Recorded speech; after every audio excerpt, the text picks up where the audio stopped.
If you can have a business that you're passionate about, you're still going to get paid. You're still going to make, hopefully, the big bucks. But if you can go to work and really enjoy what you're doing, that's a really nice career to have. Here we are sitting here with Larry Deverett, an amazing, very well-known consultant who, why don't you tell me, what do you do exactly?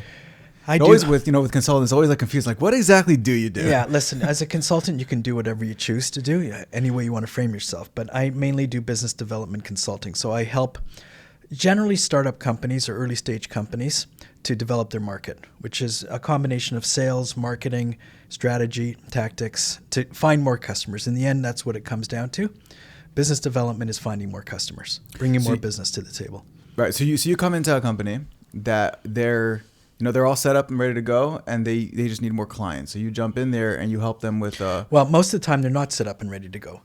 You help them get set up so that they can get those clients. Yeah, I mean, sometimes they're set up. Most of the time, listen, in Israel, there's a lot of early stage companies that are half set up. They have a concept, they have a product, they have a service that they have, but they need to develop that further and package it up.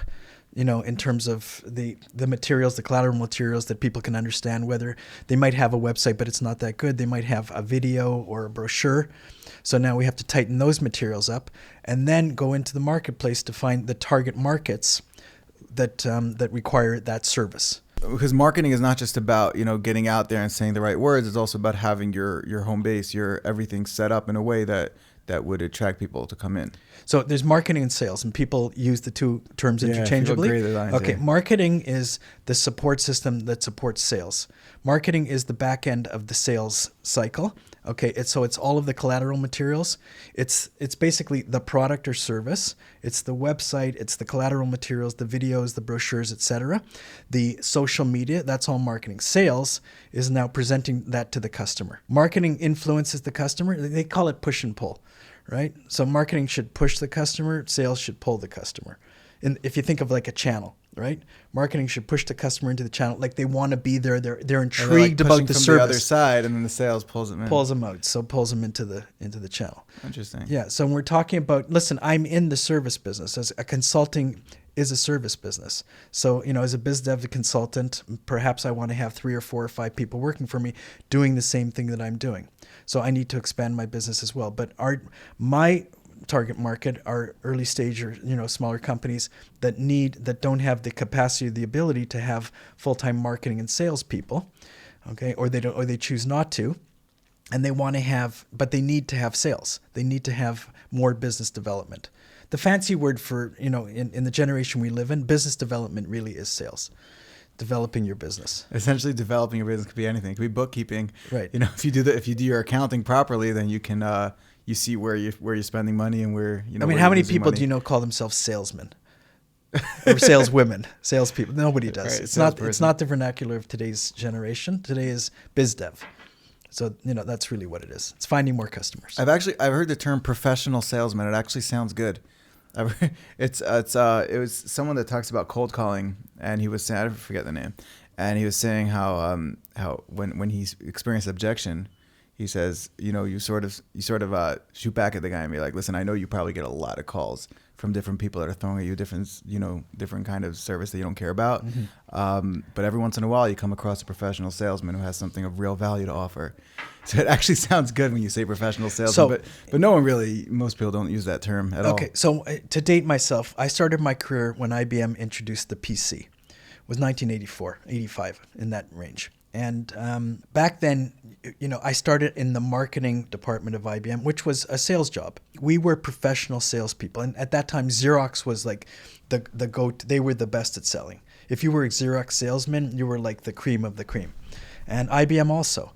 And I spent, it must have been 8 to 10 months in IBM sales training. Everything from how to dress to handle every type of objection that you could think of, how to introduce yourself. And that was raw sales training, very good sales training.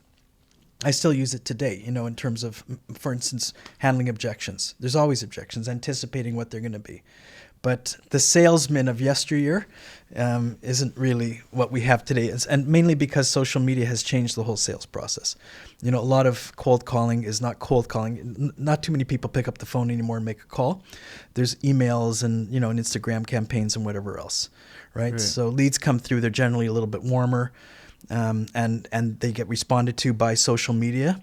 And, you know, kind of the face-to-face meeting doesn't happen very often. Once a client is developed, then people will get together face-to-face. COVID changed that whole landscape of face-to-face meetings. We still do it on Zoom or, video conferencing, but not as much. So before we get to some of the marketing, we're talking about objections. What are some tips you would give in terms of dealing with objection in face-to-face meetings or even phone calls? Well, listen. This is going to become a sales conversation, right? Right, exactly. Okay, yeah. So it's more of a marketing conversation, but I want to hear your thoughts on that. There's books and books on selling and videos, and there's some really good salespeople, biz dev people. I could give you tips for. But I do interrupt because apologies, but at the end of the day, there's always going to be sales. At the end of the day, when it comes to marketing, even someone that calls me that is super into the service, there is some level of selling that I need to do. Absolutely. So sometimes in that selling, there is going to be some objection. There's always going to be an objection. Right. There's always going to, like price is an objection. Oh, how much is it going to cost? They're anticipating a higher price than that they're going to want to pay. But listen, there's some core fundamentals of selling, of developing a relationship with a customer. And I think the most important is think like the customer, not like yourself. Don't think what you need, think what they need, right? Like if you go in to any customer situation, say, I have something to sell you, the force field's gonna go up. Like, why should I want to buy? Correct. If you go in and saying, I want to buy something from you, all of a sudden they want to talk to you. It changes the whole mindset. It opens, kind of opens up their framework. It gets them much more comfortable.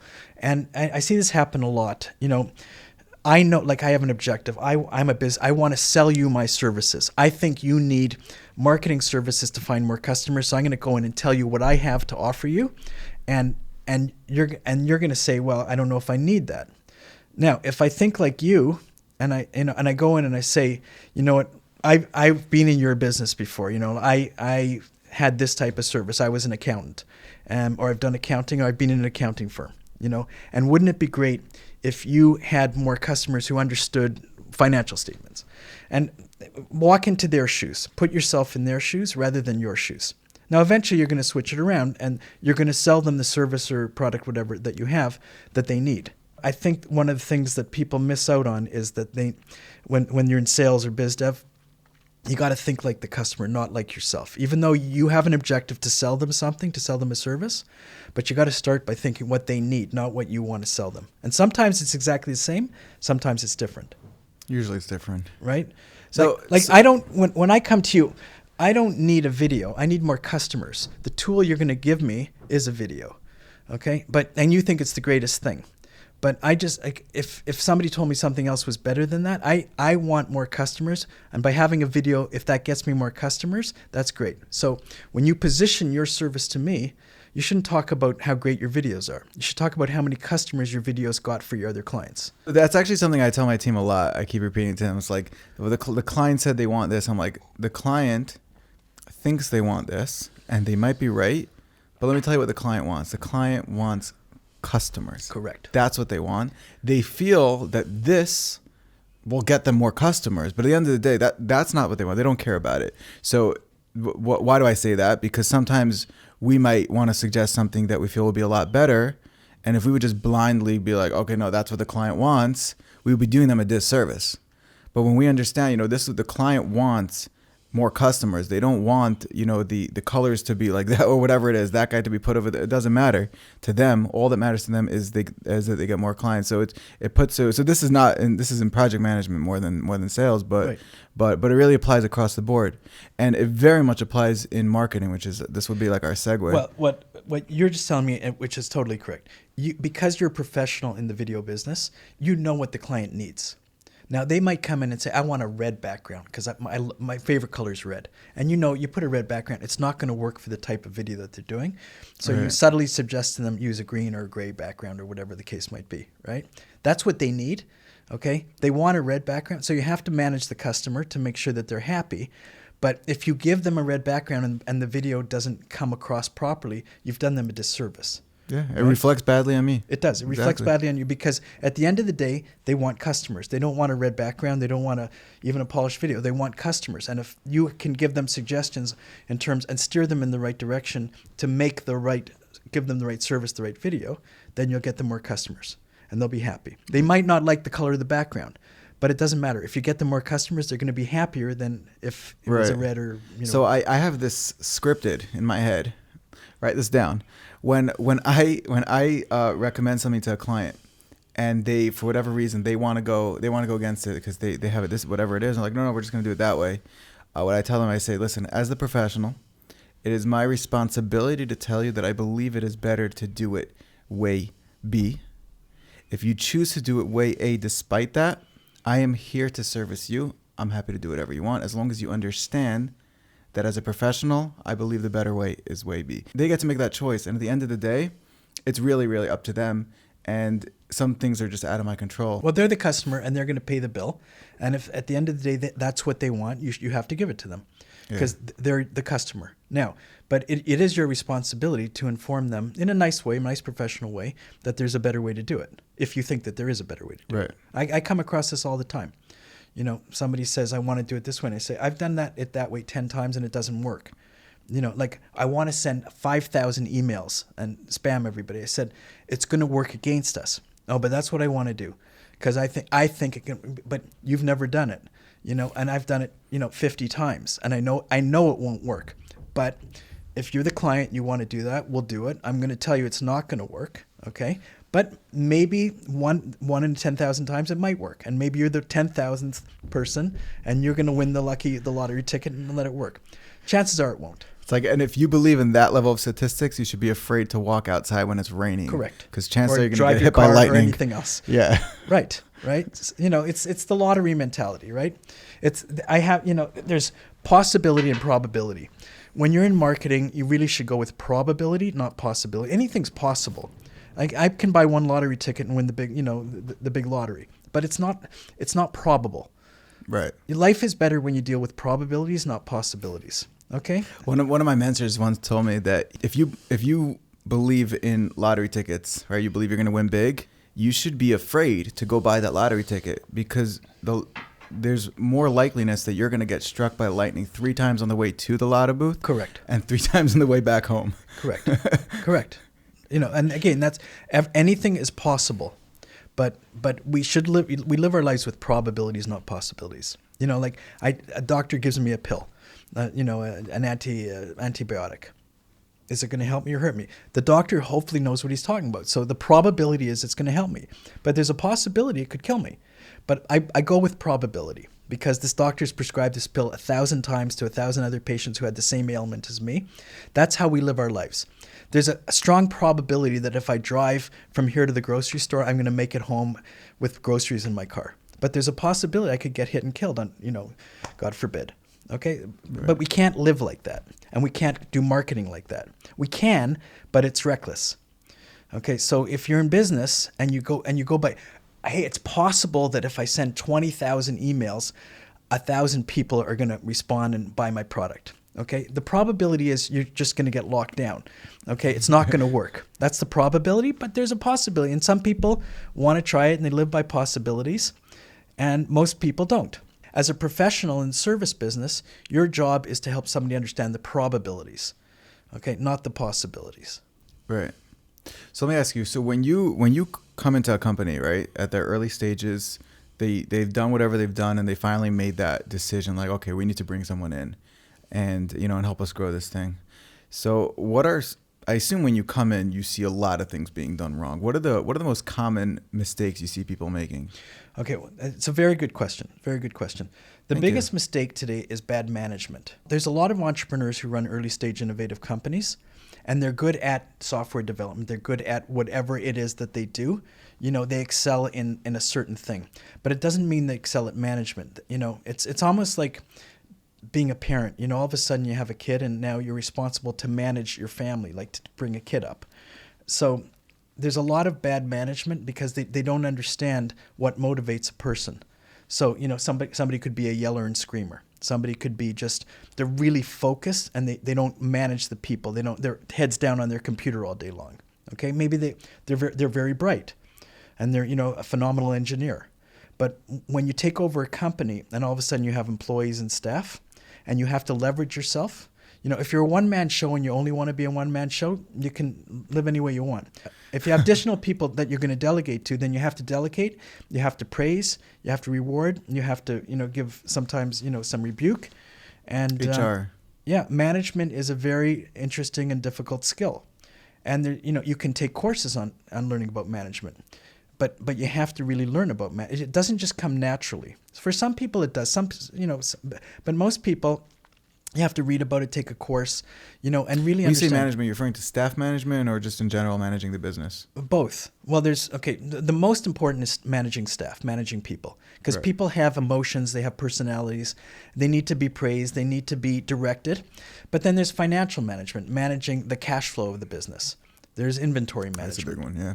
Right? Managing your equipment, make sure that the equipment is working and it's being maintained, etc. But the big one is managing people.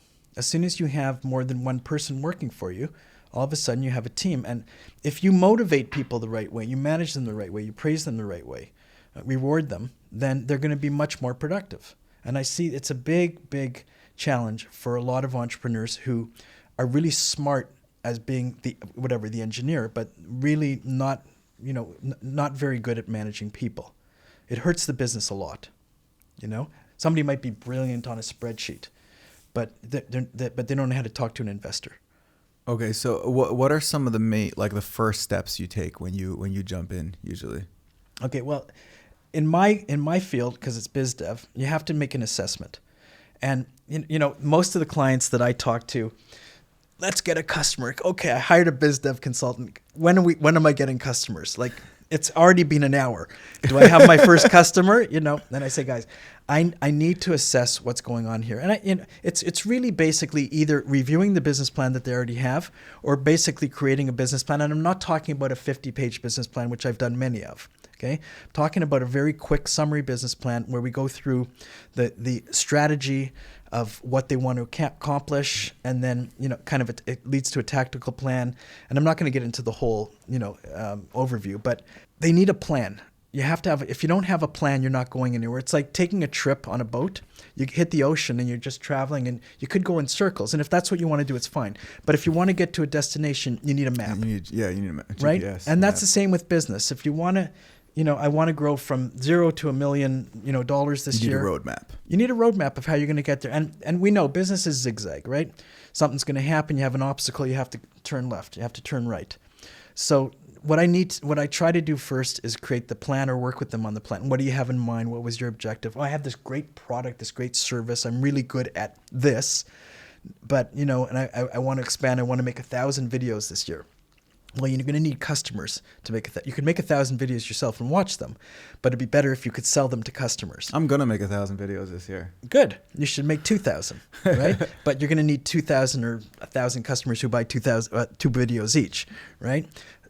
And that's now. How am I going to get there? How am I going to advertise that? How am I going to market it? What's my image? What's my my focus? And it's a plan. It's really creating a plan. So the plan.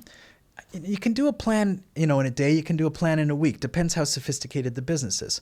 But until you have a plan, it's the old expression, aim, ready, fire. No, it's aim, fire, ready. So you go to execute this plan, and you haven't even thought about what the plan is. Oh, let's go get customers. Well, we don't even know what kind of customers we're going after. Like, who's our target market? What do they need to hear and see? What support materials do we need for them? And when you have all those materials, I come to you. I need a video. I do biz dev. I go to some clients. I say, we need a video. I got a guy. His name's Yakov Citrin. He's really good. Stop. He can make a 1-minute promo video. No, but that's the truth. I'm not a video guy. I come to you. You're good at what you do. I know I can get a video, and I need it. Right? I need a tool. I need financial statements done. I go to an accountant. Everybody's got their specialty, and my specialty is biz dev. But if I need a website, I don't program the website myself. I go to a good website designer, which I know a few, and I tell them exactly what I need and want, and then they make it into a magical website. Right. Awesome. So in order to create this roadmap, because at the end of the day, a business plan. My business plan is to earn enough money to feed my family. It's a very ambiguous term, business plan. To some extent, it can be ambiguous. So what are the main questions you need to answer in order to create this business plan? Okay, there's categories in a business plan. So there's categories. There's obviously a marketing and sales plan. There's, if you're dealing with inventory, there's an inventory or production plan if you're building something. Let's go with the service business. Okay, so Yakov Citrin's in the service business. Your business is making videos for other people. Okay, I don't call it a product, I call it a service. Okay, or my business is selling information, selling know-how to other people to get something done, right? I don't have a plant, I don't produce widgets, right? Now, in your business, you do have equipment. You have cameras and microphones and stuff that has to be managed and maintained. You don't sell that to other people, right. But you have to have an inventory plan. Hey, if I'm going to make 500 videos this year, I'm going to need 5 cameras, so many mics, so many lights, etc. I'm going to need 3 crews, 4 crews. One crew can only do a video a week, let's say. So, one crew can do 50 videos. If you want 500, you're going to need 10 crews. It's a planning process. Right? Now, you may get to that number, you might not. You might exceed the number. But if you don't have enough equipment and people to film, then you won't be able to do it physically. Even if the customers are knocking down your door, if you don't have that plan in place or that expectation and the equipment to support it, you won't get there. So you have a marketing and sales plan, a production plan. You have a financial plan. Okay, so now I need, I'm going to need 20 cameras. And every camera's, let's say, $1,000. They're not, but let's say they are, right? You need $20,000 for cameras. Now, all of a sudden, all the customers show up and you say, wow, where am I going to get $20,000 for cameras? So you need an investor, you need to raise money, you need to borrow money, whatever the case might be. It's a financial plan. So again, it's putting together, having an objective where you want to go, and then saying, what pieces do I need to get there? In my field, it's the marketing pieces. It's, again, the websites, the videos, the sales tools that I need to position, to bring business through the door. Like, I don't have to film videos. I don't need cameras and microphones and things like that, right? In your business, you do. So again, there's different parts to this plan, but the plan is making sure that everything is there when it's time to move forward. Having everything in place. Right. Like, you can buy a great car, but if you don't have gasoline, it's not going to drive, right? So just don't forget the gasoline. A big one in my industry is a storage plan. So like, you have projects coming in and these files can be heavy. Right. And then like, we had a big project come in and we were getting like terabytes of footage just coming in, and we're like, oh no, okay, we need to upgrade our storage. And like, we upgraded from like, what was like 8 terabytes to like 48 terabytes or something.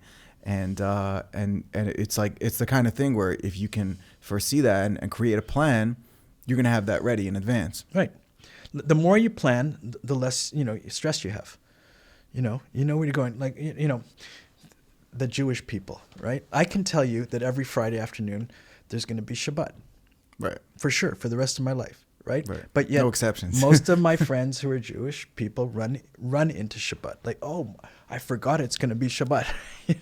Like, guys, just plan for it. It's going to happen, guaranteed, right? Okay, and that's just, one example because it's near and dear to my heart, because every Friday I see my friends rushing in. I say, guys, you're 50 years old. Like, your whole life you've been doing this. So listen, if you're going to create a plan with for your business, and you know that you're going to shoot 50 videos and you only have equipment and people for 20, you're not going to shoot 50 videos, right? So just don't be stressed. Oh, all of a sudden 50 customers show up and you can't service them. Right. You just threw that business away. It was in your palm. It's funny, that Shabbat example you gave. My budgeting consultant, his name's Mati. I hope to bring him in one day. He agreed to come, and it's just a matter. He's very busy. So what he says is that, Passover is a very, very expensive time of the year. And people usually come to Passover and they're like, oh, I have no money to pay for this. So what he says, like, it's not like it just hits you like, oh man, there's Passover again this year. I didn't think it would happen again, right? It's like, it's happening. And what he does is he sets you up where every single month he said there's a little bit of Passover in every month. Right. And every single month you put aside a certain amount of money so that when that time of year comes, you already have it set aside in a pocket in your bank account. Right. And it goes straight into that. Right. And people do this for trips, right? If you're going to take a trip and it's, a big trip, you're going to go to Europe and, for 2 weeks. It doesn't come free. So you have to set aside, you might need $5,000 or whatever the number is. So, excuse me, you set aside a budget for that. Right. So that goes with the financial plan. Right? Right. But the concept in general is that if you plan ahead, you're going to be able to create an organized plan that is going to actually cost you less in the long run, and also mitigate any potential issues that can come up or eliminate any potential issues that come up where you're caught with your pants down, so to speak. You know, it's like the client's like waiting and you're like, oh wait, we're actually kind of updating our hard drive system, and or whatever is going on. And when you're planned ahead, then you're actually able to facilitate your service on a much cleaner level. Well, yeah. I mean, to me, it's a no-brainer. It goes without saying. If you don't have a plan, you're just going to be wandering through the night. Like, you're not going anywhere. You're just going to go in circles. If you have a plan, at least you know where you're headed. Now, again, you're going to have to weave and dodge because there's always obstacles and challenges that come up. But at least you know where you're headed, right? And then, we're talking about different aspects of I guess, being successful. So what else? Customer service.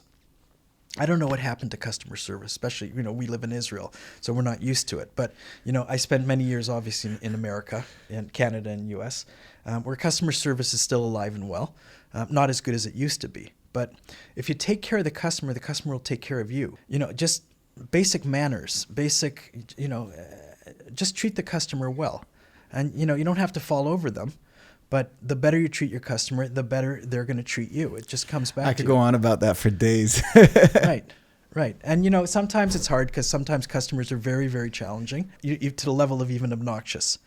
But abusive. Whatever, abusive, obnoxious, I've seen that also. Yeah. And you get blamed for everything, and it's not your fault. You tell them you should do this, they don't do it, and then they blame you, and more and more and more, okay? But you are... Sometimes, I've had this attitude where they're paying you, and sometimes they just need a punching bag. It's not fair, but they need it, right? I'll give you an example. This is really interesting. Before I moved to Israel, I was in Canada, and I was in the retail merchandising business. And most people don't know what that is, but when you go into a big box store in North America, like a Walmart or a Costco, and you see somebody stocking the shelves, and you say, can you help me? And the guy says, I don't work here. Say, but you're stocking the shelves. How do you not work here? He says, I work for another company, and all I do is stock the shelves. Now, that's what we did. We would go in on behalf of a brand, on behalf of, let's say, a Sony or Procter & Gamble, and manage their shelves in a Walmart store. So we'd put out, 500 different toothbrushes or mouthwash or computer screens or whatever it is that they had, right? And manage them for them. Now, one day we had a big client with Sharp Electronics, and they had, they were big into TVs, LCD TVs, and they had probably 50 or 60 sales reps in Canada, and they hired us to do their selling, their third-party merchandising. And I one day asked the general manager, I said, why, you have tons of sales reps, why are you hiring us? And he said a very good answer. And he said, because I can't fire my sales reps, but I can fire you. And I can't blame my sales reps. But I can blame you. And he said, and if I need to, then you're going to be my punching bag. And I said, I get that. You know what? As long as you pay me a fair fee. I'll take it. If you need that, and I thank you in advance for telling me that, I hope you don't do it in an obnoxious way. But if you need to blame me for something that went wrong, then that's what you're paying me for. That's what you're buying. That is more honest than you can ever expect from anybody. Upfront and honest. Yeah, no, it's crazy, but it was interesting, and I realized, at the time, and I went back and I told my staff, I said, if there's not a problem in a retail store, we're going to be out of business, because they hire us because there's problems, because they need us to solve the problems or take the blame for the problems. Wow. Now that's an extreme form of customer service. Most businesses don't have to provide that type of service where you become the punching bag. So I'm over exaggerating, but you need to know that the customer is what you're in business for, and a lot of businesses have forgotten that today. A lot of, even like from the front lines, from the server at the the fast food counter right up to the CEO, they forget that they're in business to service the customer and give the customer a good experience. Now there's some phenomenal companies that are great at it. Some extraordinary companies, but a lot of them aren't. What are some examples of when you should not allow yourself to be a punching bag? Listen, there's certain lines, okay? Like when somebody's vulgar and uses bad language, or they have a bad moral code, they're cheating you or lying or stealing, then, comes a point where you don't want to do business with that customer. And, it's hard to define what those lines are. But if you're dealing with legitimate customers that have a legitimate gripe, let's say you've made a mistake. Okay. Now, I don't think there's any room in life for yelling and screaming and anger. Okay. But a lot of people do that. They get out of control. They lose their tempers. I think that at some point in time, that's not acceptable. And if somebody's lying to you or cheating you, it's not acceptable. But you have to draw your own line. Right, because also you don't want people to be, just simply taking advantage of you to a point where, it's costing your quality of life. If you have a high level of stress and somebody, is stressing you and find a different business. it's everybody's got different lines, right? Right. Some people have thick skin, thin skin. It depends what you can handle. If you don't want to, have high pressure, don't be a stock market trader, for instance. Right. With high pressure, certain jobs, certain industries come with high pressure. Like, for instance, if you're an accountant, and you have to file 800 tax returns by, the end of the tax season, it's high pressure for those 3 or 4 months. If you don't want that, don't go into that profession. Right. Were you ever in a position where you had a client that was either costing you more money than you were actually earning from them? Absolutely. And or costing your quality of life? I have fired clients. Oh, awesome. Let's talk about that. Not so often, but I've fired clients. I hope that maybe you have as well. There's some clients that just aren't worth it. You create a contract with them, and there's certain expectations. You can never satisfy them. They're always, changing the expectations, making it higher and lowering the price.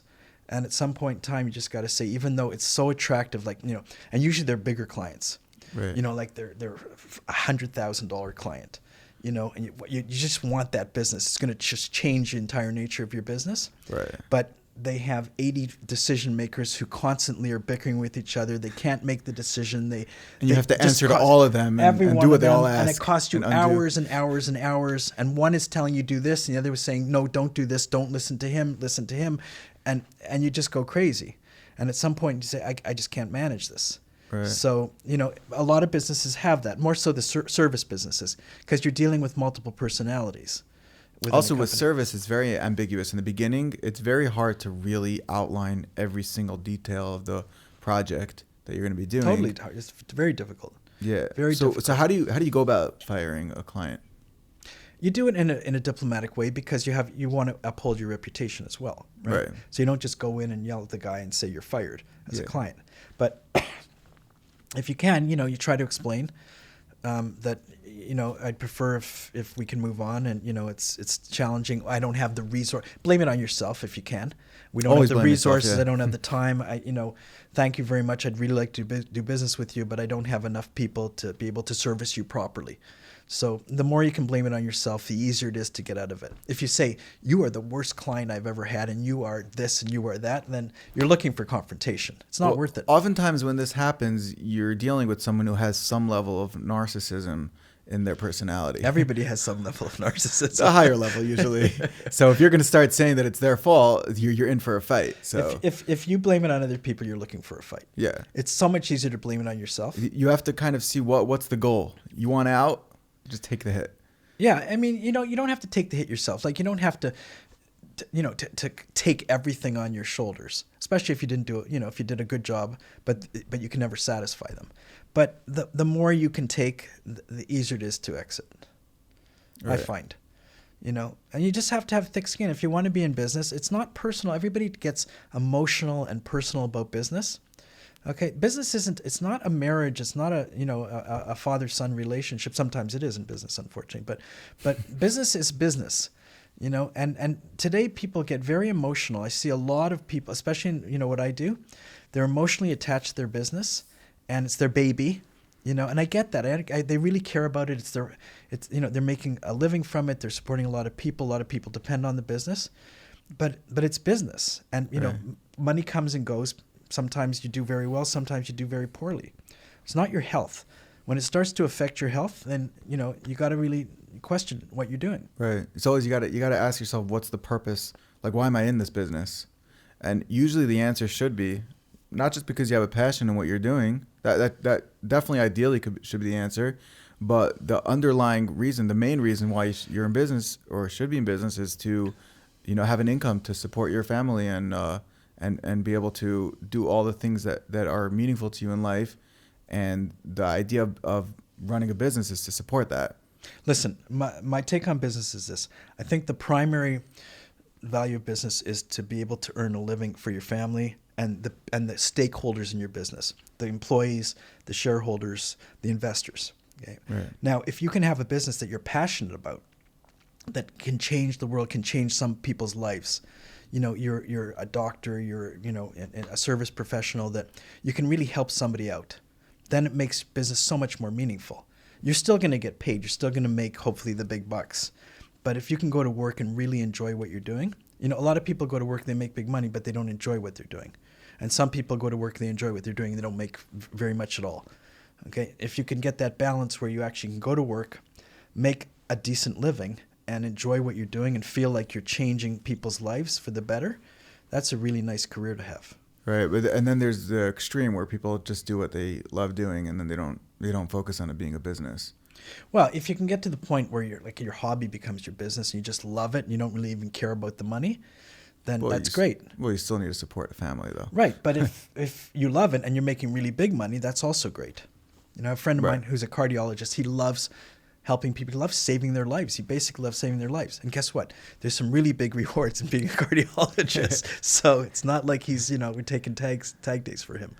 So fine. So you let's get back to our track over here. So you come into a business. They're usually not falling apart when you come in, right? They're stagnant. What's the status usually when you come? Early stage businesses are always falling apart. They're always falling apart. Listen, they usually are chasing money. Most early stage businesses are chasing money, even when times are good. When they're mid stage, when I say chasing money, they're undercapitalized. So when you're undercapitalized means you have to really tighten, bootstrap. You might not have not as many people working for you, fewer resources. You'd prefer to have 10 people doing this job, but you can only afford 5. So everybody has to work even harder.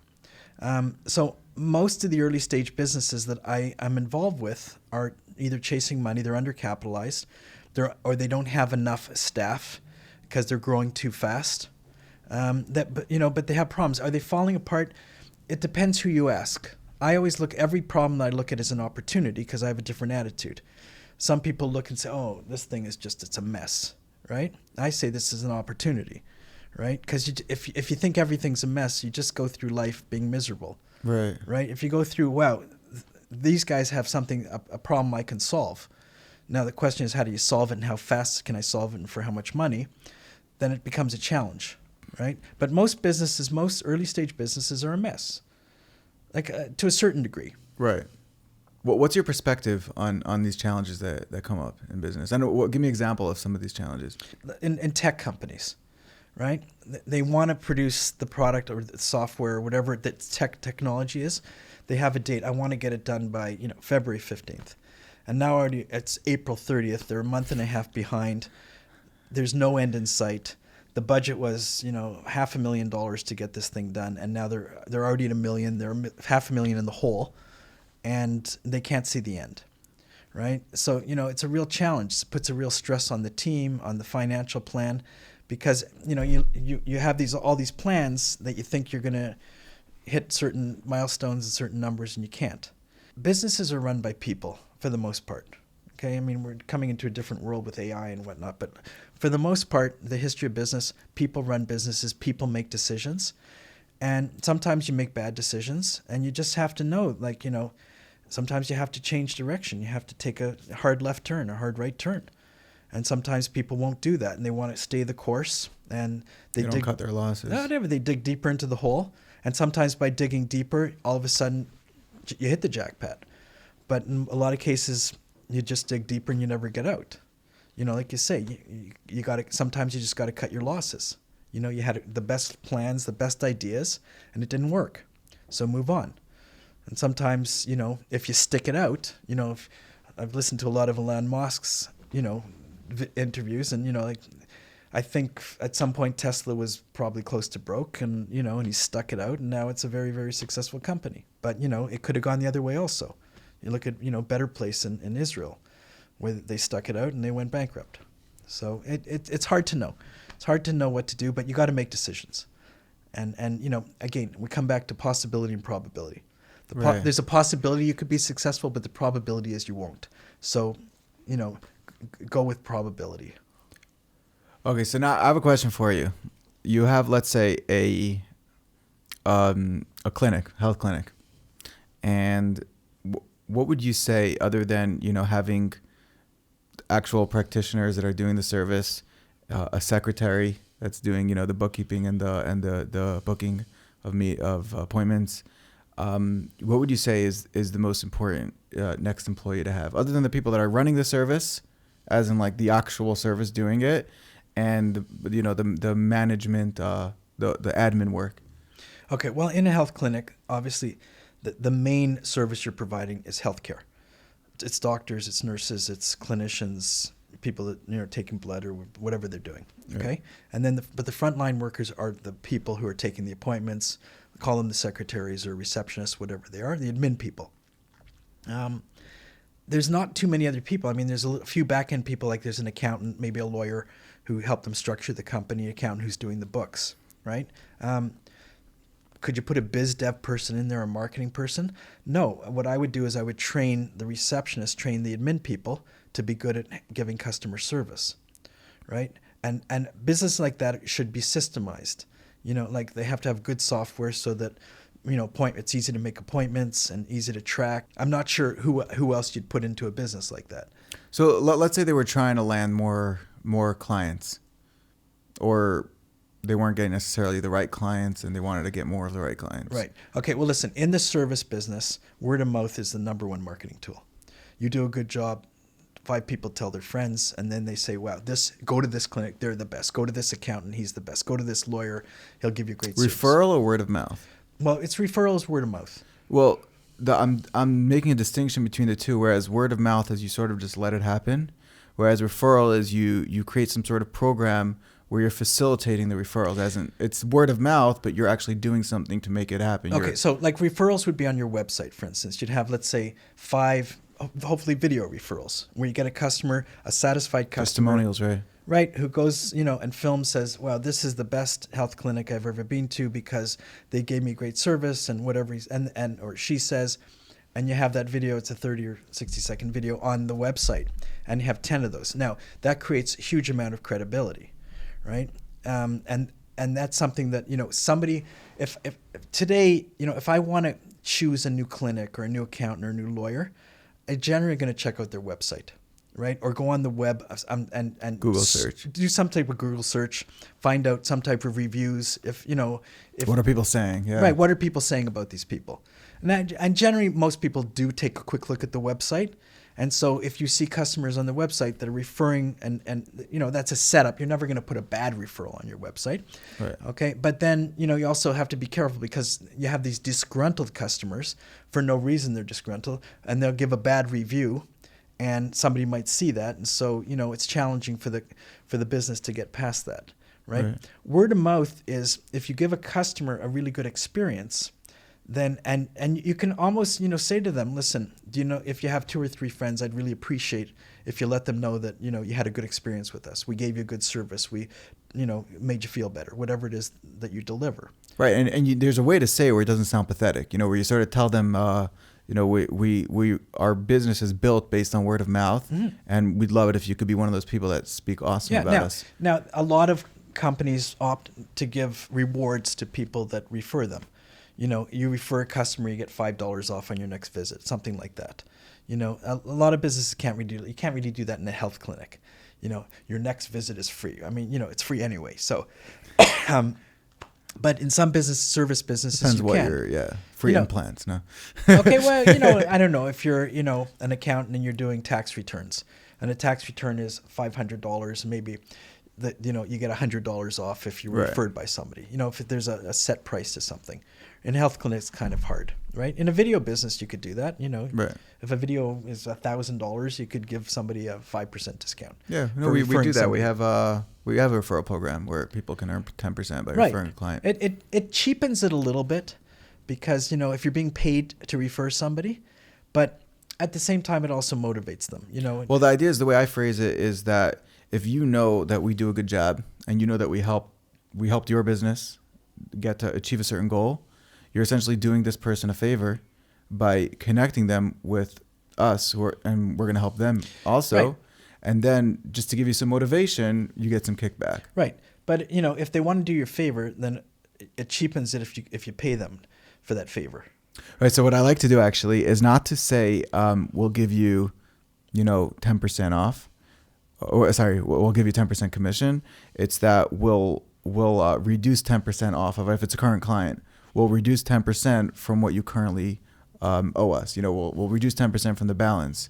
So this way, people don't necessarily want to get money, but they're happy to owe less money in a certain sense. Yeah, listen, you can also use swag, for instance. Like you can give them a T-shirt, a cap, a hoodie, or something like that. So I really have one more question for you, and if you have time, I have plenty more questions. But this is really it's sort of the opposite question that what I asked before, is where like they want to get more clients. Is let's use the example of a health clinic or any service-based business where they are swamped, absolutely swamped. More customers than they can And handle. it's like, how can we grow if we have so many customers and we can't even produce, whatever the service is, we can't even produce what they need in time and properly. So we can't have more customers. We want to grow as a business. We want to, raise our capital, our revenue, whatever it is. So what would you suggest for a service-based business that is completely flooded with work, but they're not making enough money? They have to replicate, what they're good at. They have to expand. If it's lined up out the doors, this is like standard, the restaurant scenario. The restaurant opens up, they serve phenomenal food, but they have 10 tables. And the lineup is, there's 100 people standing in line to get into that restaurant, right? Now, do you expand the restaurant and put in 50 tables? Maybe you should, right? But if you put in 50, now nobody's going to be standing in line, but it might always be busy, right? Now, I would say, because I'm an entrepreneur, if I have 50 customers standing outside the door and I can only service 10, then I need to double or triple the size of my business. But in a service business, it's not that easy. Like a health clinic, you have to find the clinicians, the doctors, the nurses, whatever. And they're not just, standing outside your door. So, but that's what the entrepreneur, the owner of the business, has to be good at. Like, how fast can I expand? Listen, the objective of business is to service customers. And if you're doing a great job and customers are standing outside your door wanting to get in, then why not expand? Unless you have decided, I want to be a 5-table restaurant, and that's all I ever want to be, a little boutique cafe. And then that's what you stay as. But, if you're an entrepreneur, then and you have the opportunity to expand your business, then you got to go with it. That should be the biggest problem of businesses. I mean, imagine, people are clamoring to get into your establishment or do business with you. So it is a big problem that people do face in many industries. Like, you see people that are like, I know a dentist who is, I know a few actually, I have a few in my head right now that are absolutely swamped. They have people coming in and out all day long. How can they leverage that to really? That's an interesting question, because sometimes everybody wants that dentist. He's the guy or she's the woman that has like 30 years of experience, the orthodontist that like everybody says this, and you can't go with the assistant. You can't go, he might have 3 other orthodontists in his clinic, but everybody wants him, right? Like everybody says, this is the best lawyer. She's the best accountant. He's the best this or that. That's the guy I want. I don't care. You go into a video firm, and this is the guy he's the best guy at shooting the camera. But we also have 4 other camera people. Hey, and as the owner, you say, by the way, she's really good. Well, no, but I heard he's the best, right? Okay. So now you have to leverage that. And I find the way to leverage, like, I find that as well. Like, I want Larry Deverett to be the brand name of my business. But let's say I have 10 clients and I can't manage 10 because it's too much work. But I can have 3 or 4 proteges, okay, that are just as good as me, okay? They have different experience, but they're pretty good. But now I have to, I'm going to use the word convince the customer, help the customer understand that these are really good people. So I need to position them that they have strengths maybe that are even better than my strength, or they were trained by me, or I'm going to supervise them. Go with them, 90% of the work they can handle, and the 10% that they need, I'm going to supervise. Listen, you have to expand by, if you think that you're the only person that can do a job, okay, somebody once told me this is the best, right? Okay, take a glass of water and put your finger in. If you pull it out and there's a hole, you are definitely the only guy that can do that job. But if you pull it out and there isn't a hole, find the other people that can do it for you.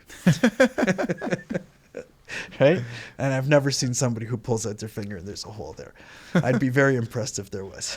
It's an interesting way of putting it. Basically, what he's saying is that there's nobody who's not replaceable. I mean, okay, now there's some special people out there, some talented people. You have to find other talented people to help you expand your business.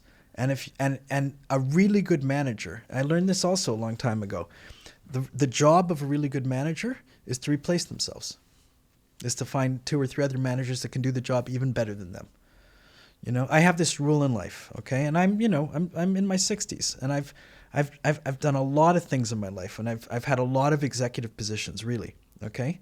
And every time I hire a junior person, I can hire someone, last year I hired someone, I remember. Okay. They were like 25. I was their father, basically, maybe even their grandfather. And I said, and I treated the guy really, really well. And then he said, why are you doing that? I says, because one day I'm going to be working for you.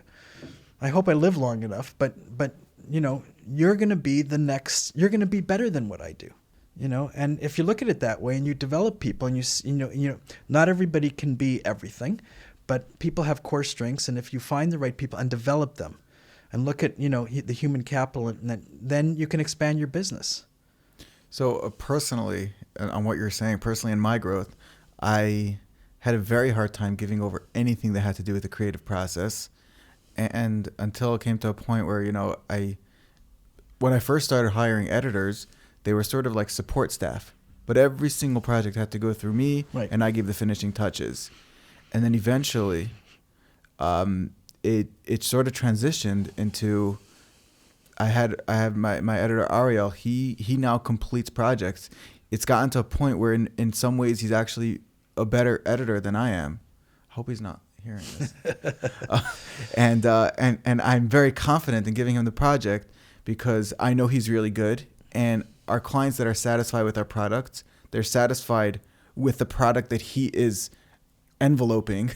What's the word? That he is packaging, that he's doing, that he's creating. Right. And that's an amazing thing because then I'm able to move. I haven't really edited much in the last year, if at all. When it comes to certain things, like, for example, the filming, or you mentioned, if I had 3 camera guys and everyone wants to work with me, I actually do not outsource any of my filming. Unless I simply, can't, get there or do it. It's an urgent project in New York and I'm in Israel, whatever it is. But I travel all over the place just to get the footage myself, because that is one thing that you do once. You do editing. If something messes up, you edit it again. But filming, you go there, you get it done. And I know how hard it is to actually do it right, because I've been there. I've been doing this for about a decade, and I know how challenging it is. And I just, it's hard. It's an issue. I can't trust someone to do it for me in the way that I'm going to want it to get it done. Which right now, for the time being, it's something that could actually work because it only takes me 1 day of shooting to shoot an entire, a few videos actually. But the focus was really on the editing, that I was able to sort of, transfer that over, and I was able to see that it doesn't need to be me doing it. And then also the project management. I was able to have a project manager take over all of that. In the beginning, it's a little difficult. People are like, why are you outsourcing me? They want to work with me, and they say, why should I talk to your project manager? I want to talk to you. I tell them, you're going to have a lot better results if you speak to the project manager, because she knows what's flying with the project. So this is a challenge for entrepreneurs, a big challenge, okay? Because they tend to brand themselves. Like an artist brands themselves. There was only one Rembrandt or Michelangelo. A Michael Jackson. That's a brand. And there's nobody else. There's imitators, but there's nobody else that's that person. Yakov Sitrin Films. Okay, is it like, if I need to have you as the guy who shoots the film and edits it, your business is only going to go this far, right? But if I can go to Yakov Citrin Films, it's a team of people, okay, and feel comfortable, even if Yakov Citrin's on vacation, okay, that I'm going to get a good job, then we've branded beyond you as a person. So you got to be very careful. If you want to brand yourself as the only person, sometimes that works. As I said, if you're an artist, you have a performer, an artist, a politician, okay? Like you're one person, you're one of a kind, you're unique. But if you want to expand as being a business, that's where you end if you create yourself as a brand. The guys at SMB team, I hear them say there's this team of there's two guys that run it, but it's basically they do marketing for lawyers and for law firms, and they have a lot. I follow a lot of their stuff because it's really applicable to any service-based business. Right. So what he says is that the way to determine if a business is actually, if it's a company, if it's actual real business, is how long you can step away from the business and it actually runs without any issues. Well, the kings of moving away from that, like think every law firm and every accounting firm is somebody's name. Deloitte, Price Coopers, Ernst & Young, right? Like these, have you ever met Ernst or Young? I don't even know if they're still alive, and it doesn't matter, okay? I'm going to Ernst & Young, but I don't expect to do business with Ernst or Young. Right. I don't expect to do business with Deloitte. I don't even know if Deloitte, if he has kids. It doesn't matter. It was a firm that developed a reputation, okay? And every law firm also. You can go, like, usually it's the name of the people, of the main lawyers who started it, who Right. are long retired, right? But the brand they created was a brand of integrity, of quality, okay? Not of the person themselves. They started off that way, but then they went beyond that. See, if you have, Deverett Law Firm, which was actually my brother is called Deverett Law Firm, and he's a sole practitioner and he never has other people, when he retires, it's over. The firm ends. But if Deverett Law Firm has 20 lawyers and you develop the as a business, a quality business, then it goes forever. It can be called Deverett Law Firm, but nobody cares about Deverett anymore. Right. Right? Citrin Films, they won't care about whether you're here or not, unless you make yourself into the brand. So you got to be careful. You want to be the spokesperson. You want to be out there, but you don't want to be the brand that they need to have you. You need to have you fix their teeth. You need to have you do their legal work. And it takes a lot of focused work to get to that point where you multiply yourself in a certain sense. You have to be aware that I see certain consultants that they say, I don't want to work with anybody else because I'm the brand. And at some point in time, their business is going to end. They're MySpacing themselves. Yeah. People say that the reason why they fell, I don't remember who says it, but the reason why they fell was because they wanted to do everything. Correct. Whereas Facebook was happy to have third-party developers, create all the apps around that, software. And because of that, when there were glitches and bugs, all these third-party people dealt with it as opposed to Mark. And whereas MySpace was like, no, we want to be developing everything. So it was full of bugs and people just ditched. Yeah. Yeah. But again, I come back to it. If you're going to be an artist and a one of a kind or a politician or musician or something like that, then absolutely you got it. You're the brand. You're it. And when your career ends, your business ends. I shouldn't say that because you look at like Michael Jackson, who was a phenomenal artist. I mean, when he passed on, people still listen to his music. There's still a whole industry that, I think Columbia owns them or some, major company owns the Michael Jackson, label. Right? But there's going to be no more Michael Jackson songs. Like when he passed on, that was it. It ended. Right? And now there's all kinds of imitation other artists. But you can't do that. Like in music and art, once that artist is done, it's over. Right. But in business, it doesn't have to be that way. Like, again, accounting, legal firms, dentistry firms, any But by service firm. default, it is that way. But your work is really by you, I mean an entrepreneur's work is really to transition from me selling my time to me creating a business and company out of what was once me just selling my time. Correct. Like in your case, again, in 5 years from now, nobody should even care if you show up to work.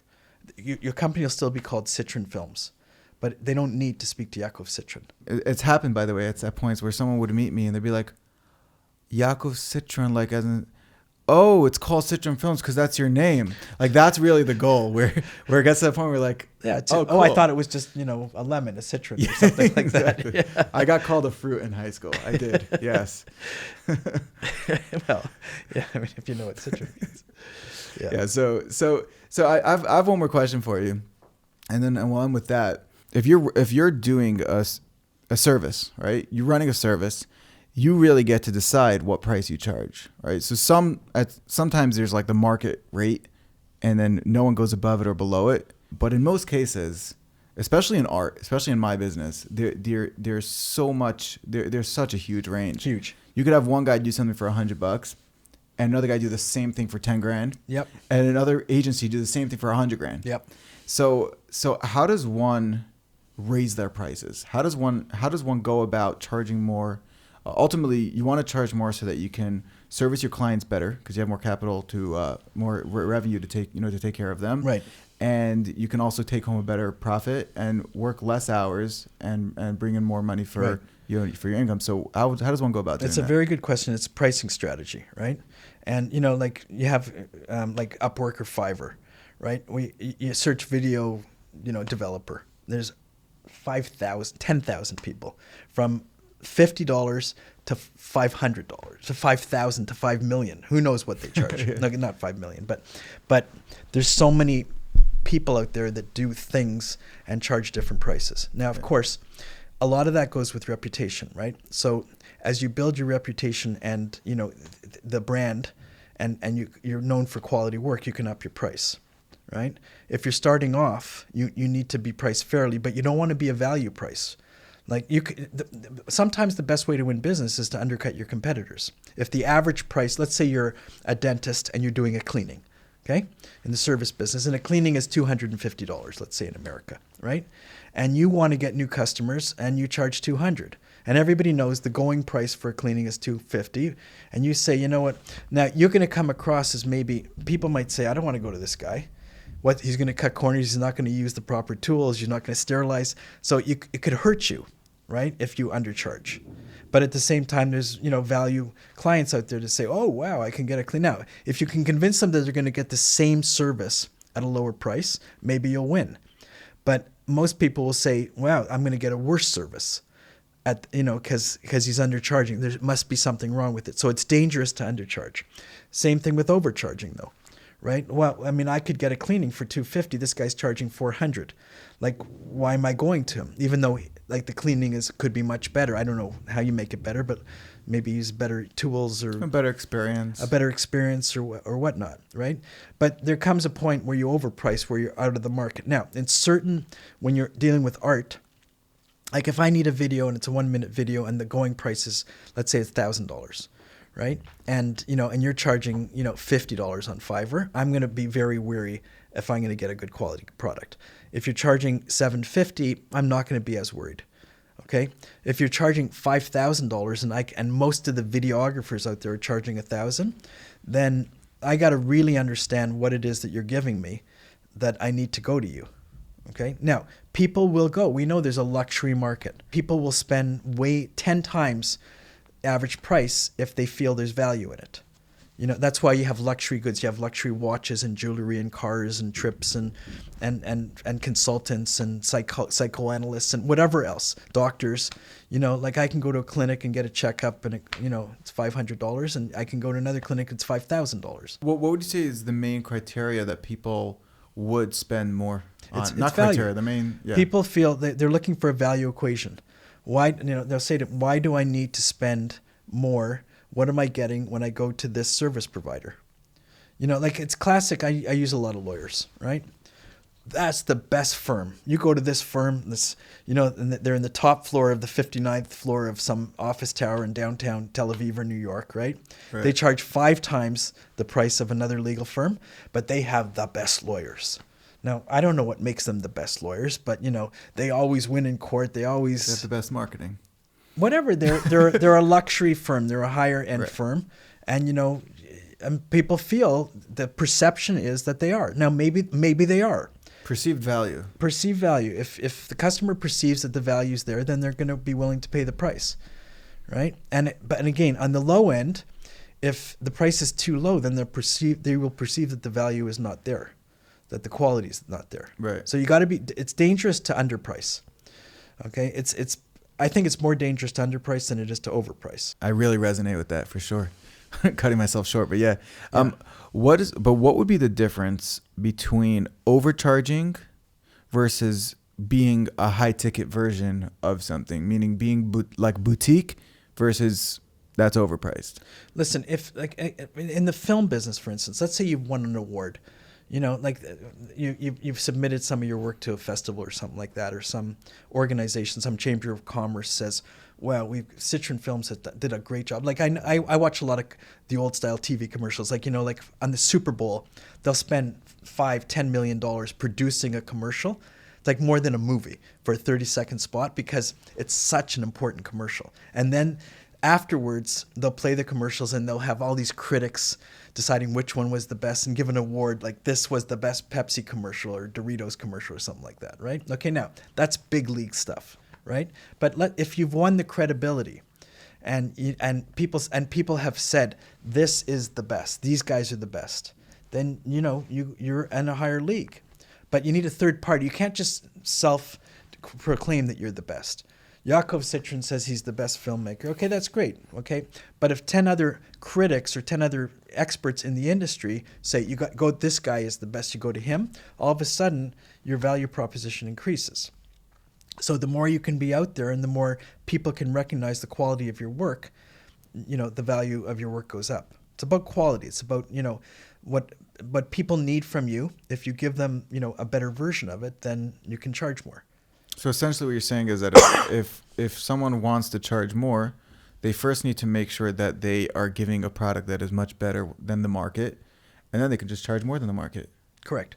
If the perceived quality is there, the perceived value, then it's a higher value proposition. Right, and in a way, unfortunately, this is the way it is, it's more about what the perceived value is than what the actual value is. Correct. Because it's what the client or the prospect would perceive you to be valued at versus what your actual value is. So if you can help them understand that this is the value that you're going to be getting from this service that I'm giving you, in a lot of cases, one of the people I interviewed as a lawyer, he used the term cheap in, expensive out. Right, so in a lot of situations, especially with a lawyer, right? If you don't get the right lawyer, you could be paying actually a lot more. Correct. In many different scenarios. Right, that can cleaning happen. up his mess. But also with marketing, right? You hire the wrong marketing guy. Correct. Ad spend could be $30 million of ad spend over the course of 5 years, and your returns are much lower than if you would have hired a much better marketing guy. Every service business is like that. Every single service business. If you hire the wrong person, you go for a lower value proposition, you might not get what you want, and it's going to cost you way more in the end.